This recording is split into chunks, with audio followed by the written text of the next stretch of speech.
Look, there's a lot of big names on this Indiana coaching search right now for the basketball program, but my question is this: will they bring in or consider this specific group?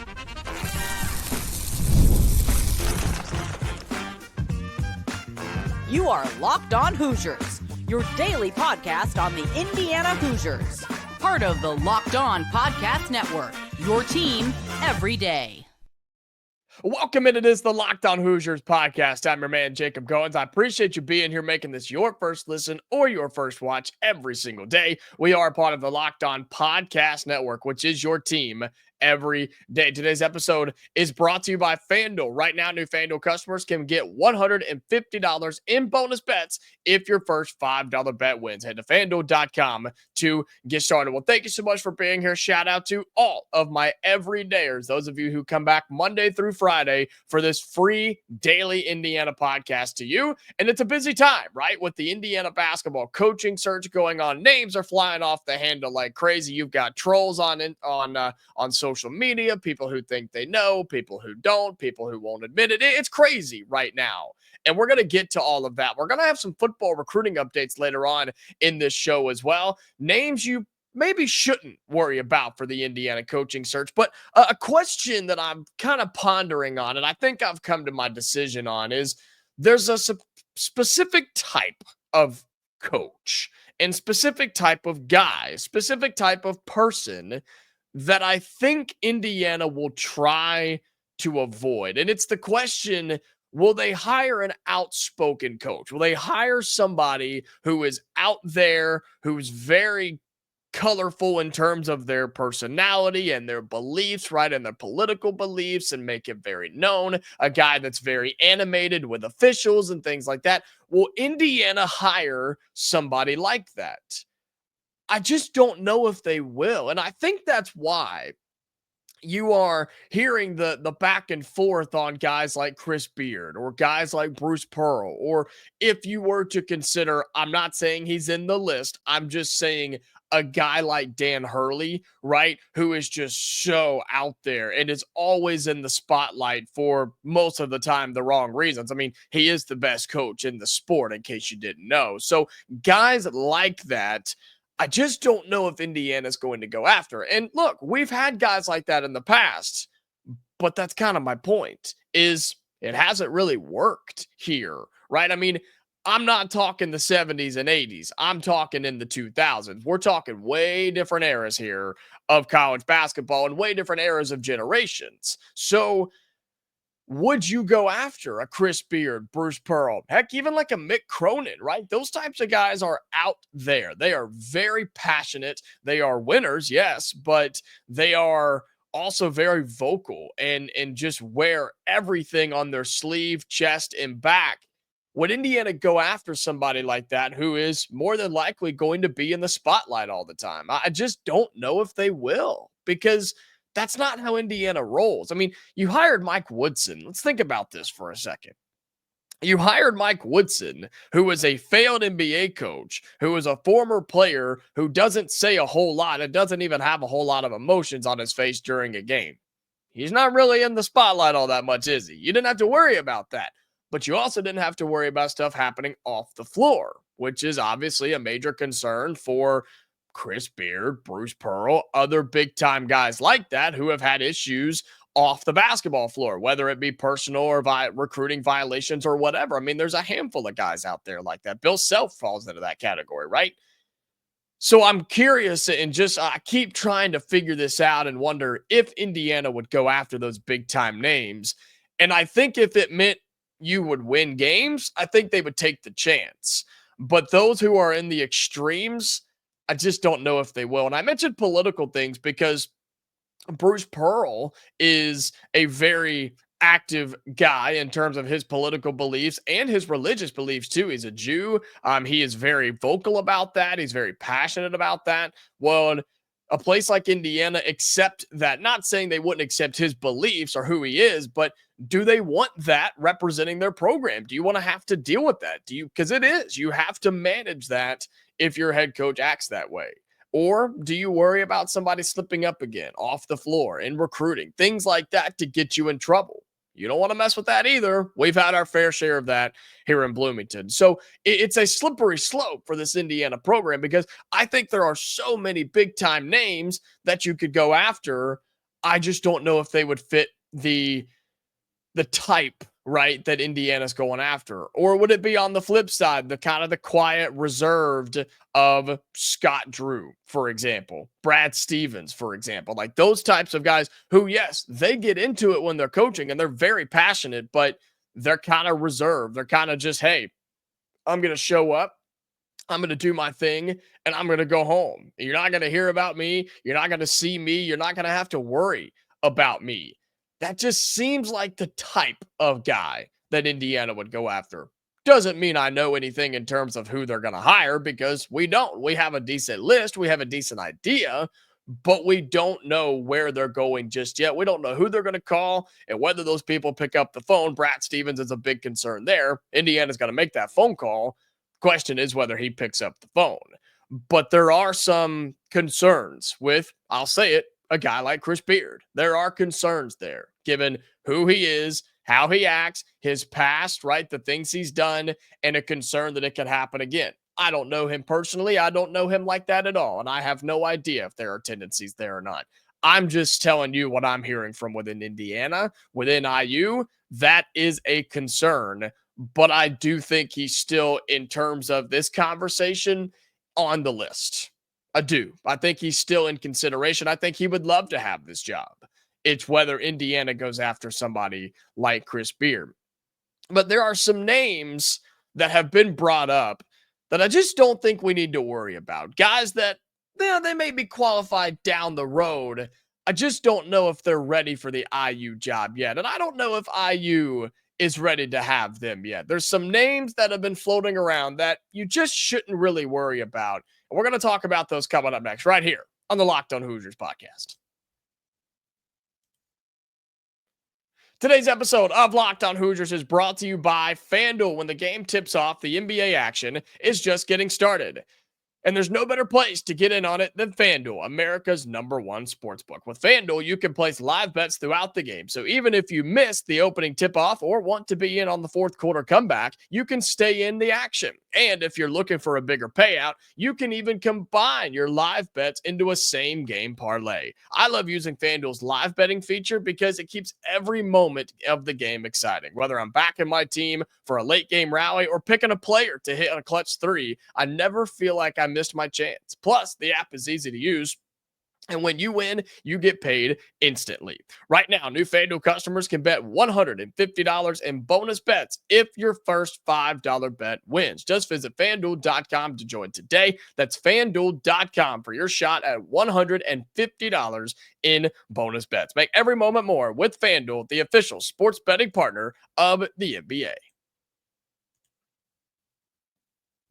All right, welcome back into Locked On Hoosiers, your daily spot for all things Indiana athletics. Thank you so much for being here. Shout out to, as I say, every day, to my everydayers, those of you that come back and are a part of this community. You guys are out there. I see you. I hear you. And as I always say, I really, really do appreciate you. If you're looking for some ways to help out the show, if you're listening on audio, have those notifications turned on. Hit that bell, man. I don't want you to miss any episodes. Our daily episodes Monday through Friday, our bonus episodes on the weekends, sometimes in the evenings as well. I don't want you to miss those, so have those notifications turned on. That makes sure you never miss a new episode. Plus, if you haven't already, if you're able to leave us a 5-star review on your audio platform, that'd be fantastic. That would mean the world to me. So thank you so much for that.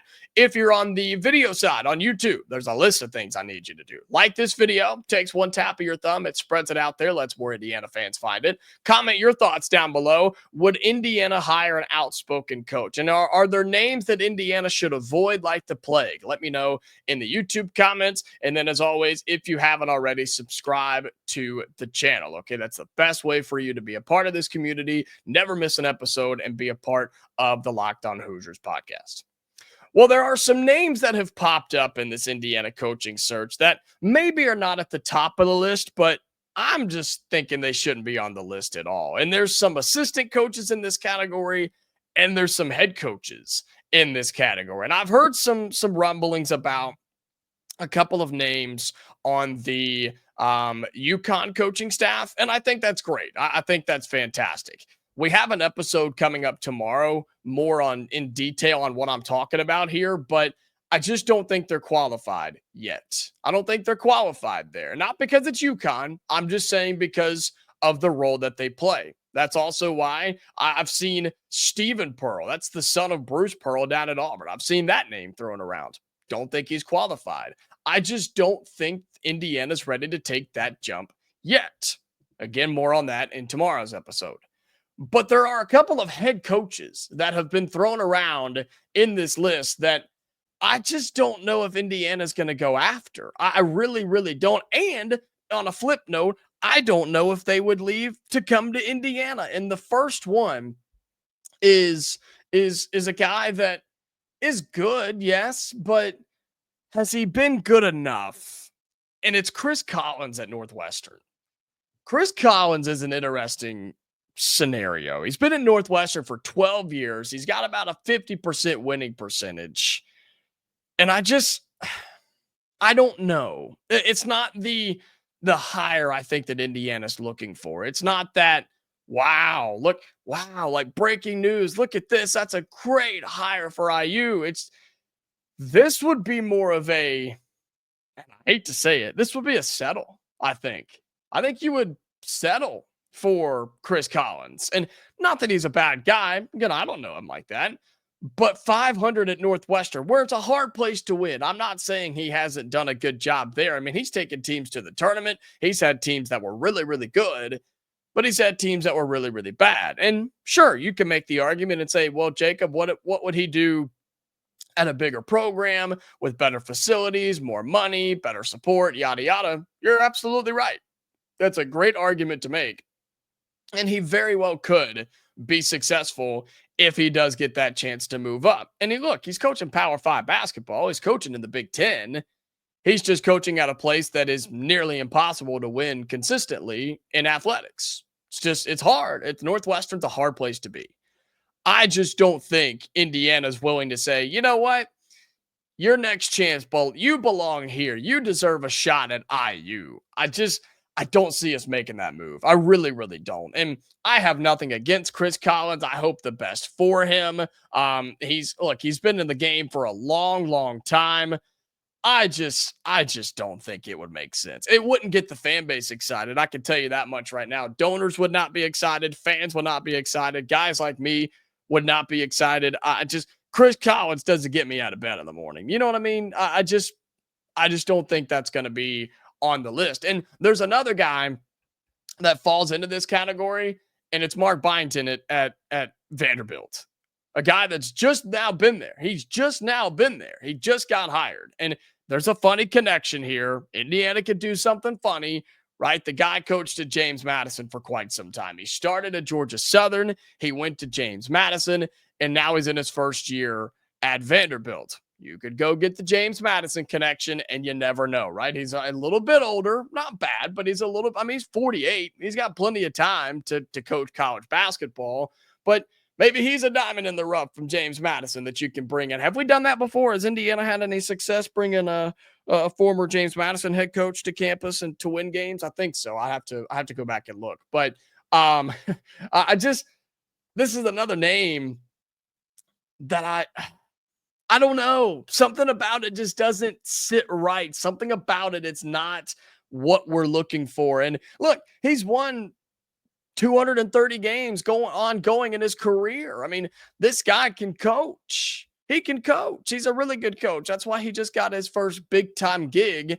in the SEC at Vanderbilt. And they're not bad, if you haven't noticed. They're kind of in and out of the top 25. I mean, they're probably going to make the NCAA tournament in his first year at Vandy. And they've got some of the best wins in college basketball this year. So why doesn't it make sense? Why would we not want to go and get him? Well, it's sort of a risk because he's just now getting his first shot at a big-time job, and it's at Vanderbilt. No disrespect to those in Nashville. It's just Vanderbilt and Northwestern are very similar here, folks.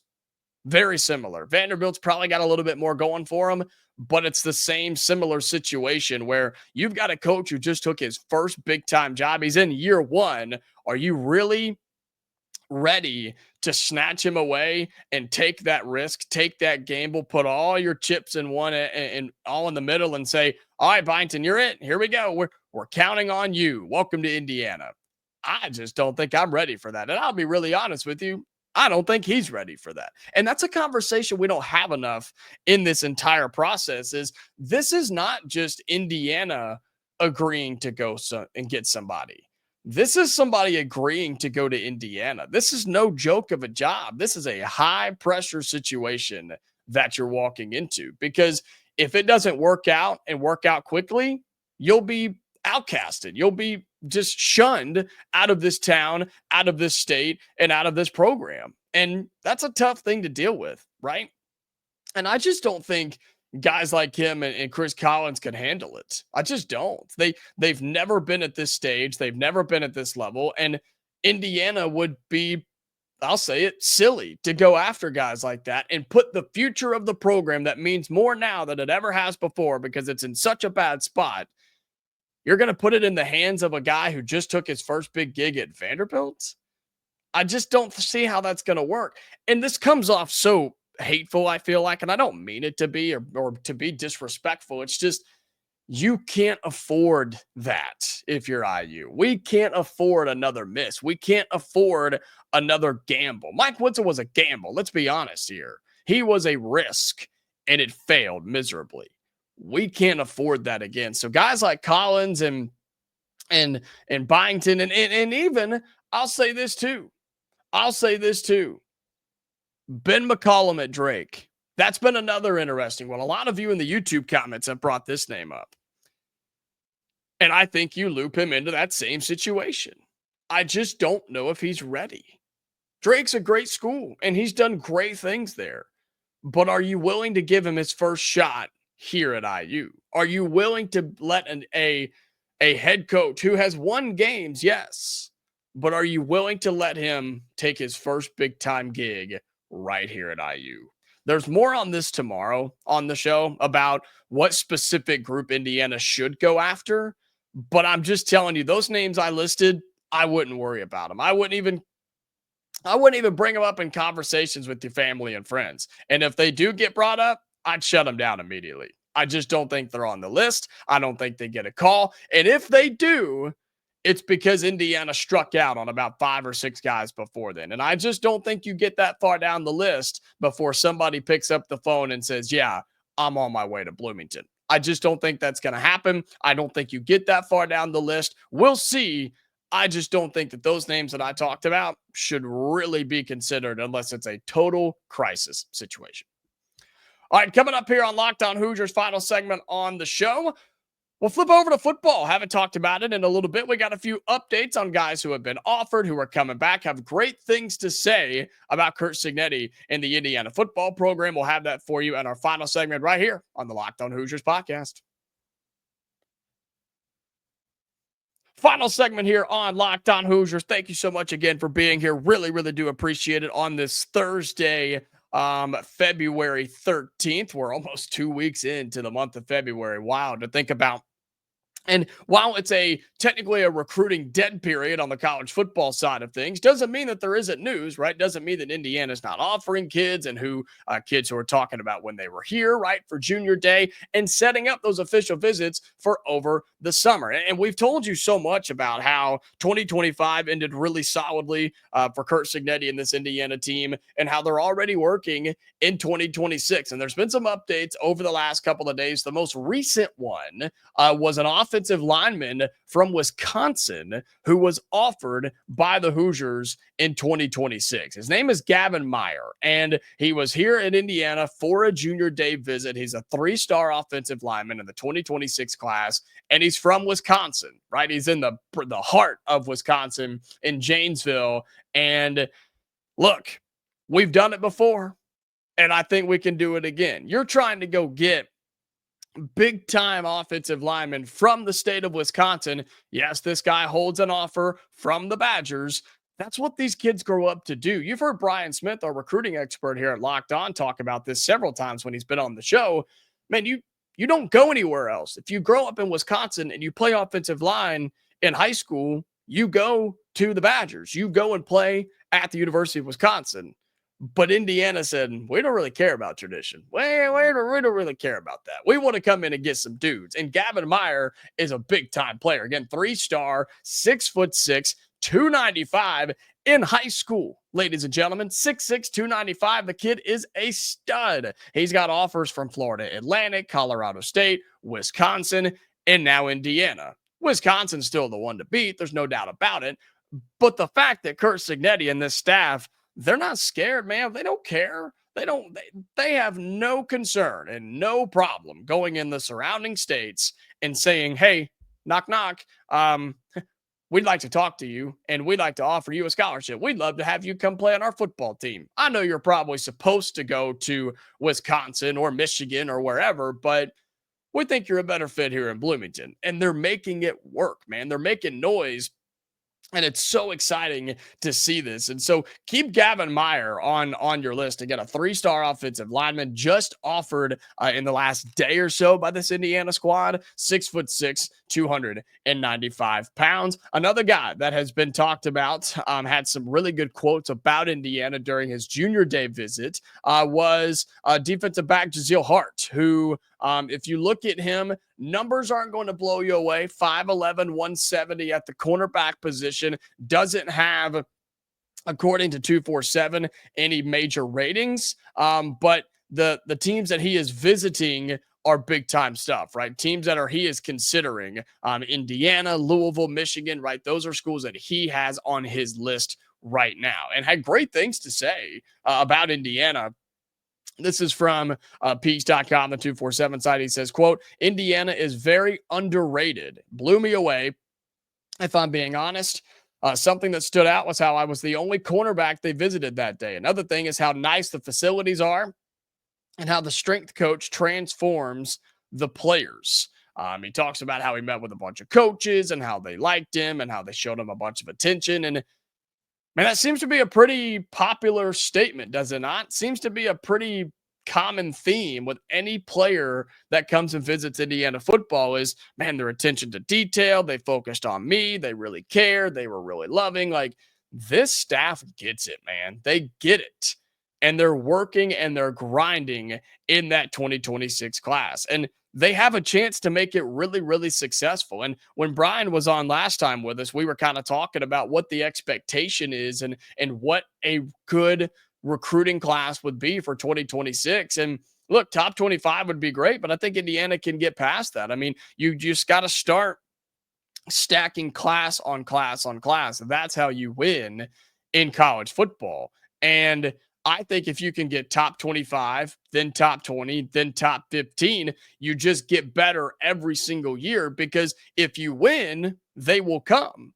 But you got to get them to come to win, right? You got to get them to come to campus, come to your team, and be a part of it if you want to win football games. So I think if we can just build on a class year after year after year, Indiana's not going to go anywhere. And it's going to take some time, but I think we're going to be just fine. And it's because of guys like Jaziel Hart, who were here and had great things to say. This was reported a couple of days ago, and this is the last one before we wrap up here. The linebacker Jacob Savage. Remember us talking about him? I think we talked about him with Brian. I can't quite remember, but he was here for the junior day weekend, and he's coming back for an official visit. This guy is the linebacker from down in Kentucky, 6'1", 219 pounds. We talked to Brian about him. Now that I think about it, holds offers from Indiana, Georgia Tech, places like that. I think he's a rising star in the 2026 class, but the good news is it was reported that he will be here for an official visit the weekend of June 6th, 7th, and 8th. He will be on campus for an official visit. He talked about how he really likes the campus and he likes the coach. He likes the town. Again, 6'2", 220 pounds, 220 from the state of Kentucky. He's going into his senior season. He's got offers from Louisville, Michigan State, Purdue. I mean, He's got big time offers, and I think he's only going to grow. And Jacob Savage, the 2026 linebacker, is going to be visiting Indiana in early June. All right, that's going to do it for today's episode of Locked On Hoosiers. Again, thank you so much for being here. Really, really do appreciate it. Another episode coming out tomorrow, okay? We'll wrap up the week talking more coaching search, plus Indiana hosting UCLA on the hardwood. That'll be on the Friday edition of Locked On Hoosiers. Until next time, Hoosier fans, stay safe. I'll talk to you later.